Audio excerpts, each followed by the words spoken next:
வேளாண் துறை மற்றும் தோட்டக்கலை துறையில் 50 லட்சம் புதிய வேலைவாய்ப்புகளை ஏற்படுத்த இலக்கு நிர்ணயிக்கப்பட்டிருக்கிறது.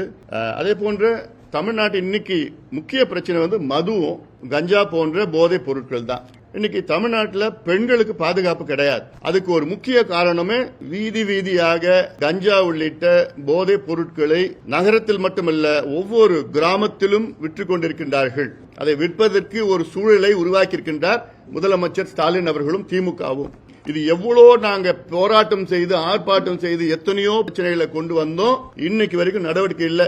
ஏதோ கஞ்சா 2.1, 3.1, 4.1 டிரைவ் பண்ணி அதுல ஒரு 5000 பேர் பிடிப்பாங்க. அந்த 5000 பேர் பிடிச்சி ஜெயில போடுவாங்க. 10 நாள்ல வெளியில அவன் மறுபடியும் வித்துட்டு இருப்பாங்க. அது போலீஸுக்கு தெரியும், அரசுக்கு தெரியும், எல்லாத்துக்கும் தெரியும். ஆனா முதலமைச்சர் அதை பத்தி ஒரு பொருட்டா கூட கிடைக்கல. தமிழ்நாட்டின் பெண்களுக்கு பாதுகாப்பு வழங்க முடியாத ஒரு முதலமைச்சர், அவர்லாம் ஒரு முதலமைச்சரா? அந்த பொறுப்புல இருக்கிறதுக்கு அவருக்கு தகுதி இருக்கா? இதுதானே உங்களுடைய முதன்மை கடமை. நெடுஞ்சாலை கட்டிட்டோம், ஐடி பார்க் கொண்டு வந்துட்டோம், சிப்காட் பண்ணிட்டோம், அந்த ஃபேக்டரி பண்ணிட்டோம், இதெல்லாம் பண்ணிட்டோம்ல.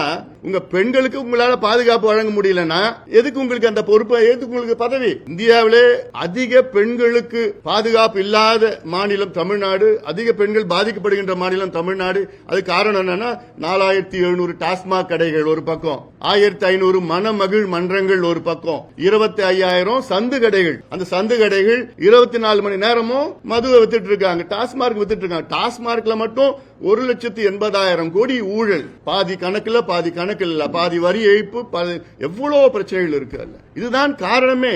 சட்டம் ஒழுங்கு லா அண்ட் ஆர்டர் பிரச்சனைக்கு காரணமே இதுதான். குடிச்சிட்டு அங்கங்க கிடைக்கிற போதை, கபின், காக்கைன், ஹெரோயின், எல்எஸ்டி, ஃபென்டனைல், மெத்தில் என்னென்ன இருக்கோ அது எல்லாத்தையும் சரளமா கிடைக்குது.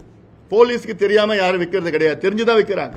அப்போ இதனாலதான் 2.5 வயசு குழந்தைய பாலியல் வன்கொடுமை செய்து கொடூரமான முறையில கொலை செய்கின்ற மாநிலமாக மாறி இருக்கு தமிழ்நாடு. 4 வயசு குழந்தை, 8 வயசு குழந்தை, 10, 12 வயசு குழந்தைங்களை இந்த மனித மிருகங்களாக, அந்த மனித மிருகங்களாக உருவாக்கியது திமுக ஸ்டாலின் அவர்கள் தான்.